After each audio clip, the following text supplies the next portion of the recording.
الطافیہ foundation کی latest updates اور lieutenant پیر colonel Altaf Mahmood Hashmi کے بیانات کے لیے آپ ہمارے چینل الطافیہ ٹی وی کو سبسکرائب کریں اور بیل آئیکن کو پریس کریں تاکہ ہماری تازہ ترین ویڈیوز آپ تک پہنچتی رہیں۔ آگے آئیے آپ کو ایک اور حدیث مبارک بخاری شریف کی حضرت عبداللہ ابن عباس رضی اللہ تعالی عنہ جو حضور اکرم صلی اللہ علیہ وسلم کے سگے چچا حضرت عباس کے بیٹے ہیں، وہ بیان فرماتے ہیں، وہ کہتے ہیں کہ رسول اللہ صلی اللہ علیہ وآلہ وسلم خطبہ دے رہے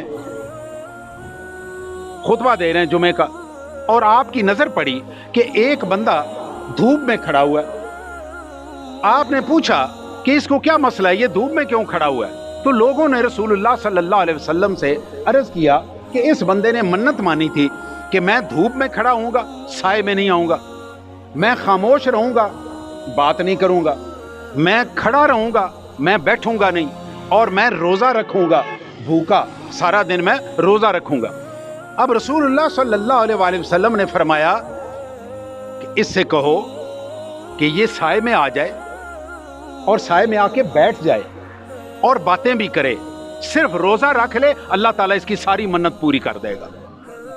ابھی آپ تو رحمت للعالمین ہے نا، آپ ہمارے لیے آسانیاں لے کے آئے ہوئے ہیں، ہم نے مشکلیں اپنے سر پہ ڈالی بھی ہیں، ایسی منتیں جو میں دیکھتا ہوں تو بعض اوقات میں حیران ہوتا ہوں کہ 7 گھروں سے آٹا مانگنا ہے، جی 7 گھروں سے ننگے پاؤں جا کے آٹا مانگنا ہے، اس کی روٹی پکانی اور روٹی پکا کے پتہ نہیں کس کو دینی۔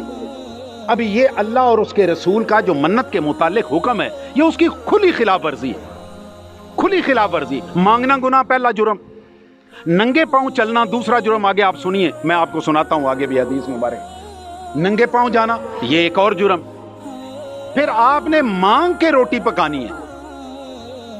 اب یہ کوئی مطلب کوئی خدا رسول کی بات ہے؟ آئیے سنیے آگے۔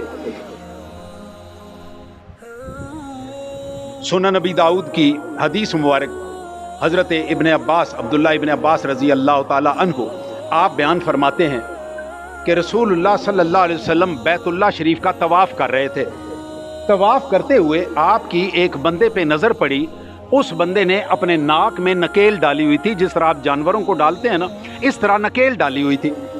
اب وہ نکیل ڈال کے آگے رسی پکڑی ہوئی، وہ رسی ایک اور بندے نے پکڑی ہوئی اور وہ اسے کھینچ کے ساتھ ساتھ طواف کرا رہا ہے۔ ان النبی صلی اللہ علیہ وسلم مر وهو یطوف بالکعبۃ بانسان یقود بخزامۃ فی انفہ فقطعها النبی صلی اللہ علیہ وسلم بیدہ۔ رسول اللہ صلی اللہ علیہ وآلہ وسلم نے آگے بڑھ کے اس کی جو رسی تھی وہ اپنے ہاتھ سے کاٹ دی، رسی کاٹ دی، اور ساتھ فرمایا وَأَمَرَهُ أَن يَقُودَهُ بِيَدِهِ، آپ نے فرمایا اس کا ہاتھ پکڑو اور اس کو ہاتھ پکڑ کے سارے کا سارا طواف کروا دو، اس کی منت پوری ہو جائے گی۔ اب یہ جو چیزیں ہم نے خود جان بوجھ کے اپنے آپ کو عذاب میں ڈالا ہوا ہے، اللہ کو اس عذاب کی پچھلی حدیث میں آپ سن چکے ہیں کہ اللہ کو اس عذاب کی ضرورت نہیں ہے، آپ اپنے آپ کو خواہ مخواہ مشقت میں مت ڈالیں غلط قسم کی منتیں مان کے۔ آگے آئیے،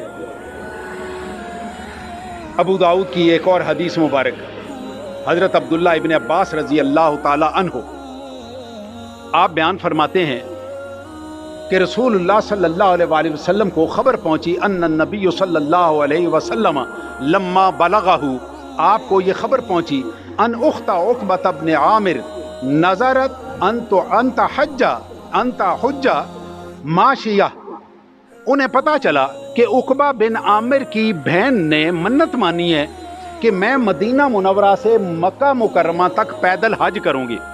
یہ منت مانی ہے۔ منت کیا ہے؟ حج کی منت کیا ہے؟ شاہ دولہ ولی کے دربار کی نہیں ہے، داتا صاحب کے دربار کی نہیں ہے، کس کی ہے؟ اللہ کے گھر کی منت ہے، اللہ کے گھر کی منت ہے۔ یہ آپ کی میری منتیں مانی ہوئی نہیں ہے جو ہم نے خود گھڑ لی ہیں اور بنا لی ہیں، یہ منت ہے اللہ تعالیٰ کے گھر پہ جانے کی اور پیدل جانے کی۔ آپ نے فرمایا قال ان اللہ لغنی عن نظرہا، کہ اللہ تعالیٰ کو تمہارے پیدل چلنے کی کوئی ضرورت نہیں ہے۔ حج کی بات ہو رہی ہے، یہ آپ کے اور میرے ادھر ادھر گھومنے کی بات نہیں ہو رہی۔ کہ میں آپ کے ہاں چلا گیا اور آپ میرے پاس آ گئے اور ہم نے ایک دوسرے کی منت مان لی. بیت اللہ کے لیے پیدل جانے کی فرما رہے ہیں تو آپ نے فرمایا کہ اللہ کو اس طرح کی منت کی ضرورت نہیں ہے. آگے کیا کرے پھر وہ؟ مرہا فلترکب، اسے کہو کہ یہ سواری پہ بیٹھ کے حج کر لے، اس کی منت پوری ہو جائے گی. سواری پہ بیٹھ کے حج کر لے، اس کی منت پوری ہو جائے گی. اس کو کوئی ضرورت نہیں ہے پیدل جانے کی. آپ اس مشقت میں حج سے بھی منع فرما رہے ہیں. لیکن ہماری جہالت کا یہ انداز، یہی میں کہہ رہا ہوں کہ ہمارے اندر سے ہندو نہیں مرا. ہم مسلمان ہو گئے، کلمہ پڑھ لیا، ختنے کرا لیے، کبھی کبھی مسجد میں چلے گئے، جمعہ کبھی پڑھ لیا، اور جمعے میں ہمارے حضرت صاحب کو، مولوی صاحب کو، پیر صاحب کو سوائے غلط حکایتیں سنانے کے کوئی کام نہیں ہے. ادھر کی کرامت جوڑی، ادھر کی کرامت جوڑی، حدیثیں موجود ہیں، یہ سنائے نا ہمیں. ہمارے بچوں کو یہ نہیں پتا کہ ہم نے انڈر شیو کیسے کرنی. ہمارے بچوں کو یہ نہیں پتا کہ ہمیں ناف سے نیچے کے بال کیسے کاٹنے ہیں، کتنے عرصے بعد کاٹنے ہیں، یہ نہیں پتا. اب ہم اس میں حرام بال لے کے مارکیٹ میں اور ہر جگہ پہ گھوم رہے ہیں، مسجدوں میں اسی طرح سے آ رہے ہیں حرام کے ساتھ، لیکن ہمارا کوئی نہیں بتانے والا. اور میں بتاتا ہوں تو میں وہابی ہو گیا ہوں کہ جی یہ دیکھو کی مسئلے کرتا ہے. بھائی جو قرآن و حدیث میں چیزیں ہم نے وہی بیان کرنی ہے نا.